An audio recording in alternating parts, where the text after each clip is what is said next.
বর্তমানে আমি আমার এলাকায় দেখেছি আত্মহত্যায় প্ররোচনা দেওয়ার একটা সংস্কৃতি রয়েছে। আমি জানি না অন্যান্য এলাকায় কি হচ্ছে বা মিডিয়ায় কি বলছে। মিডিয়ায় তো এ ব্যাপারে কিছু বলে না।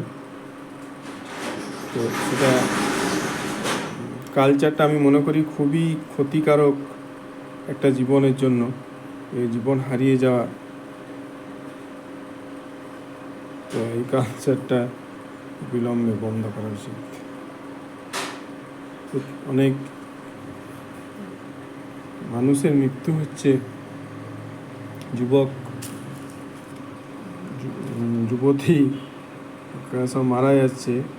তো আমি যেটা হার্ট অ্যাটাকের কারণে মূলত হচ্ছে, তো আত্মহত্যায় প্ররোচনাটাও এটা পরোক্ষ বা প্যাসিভ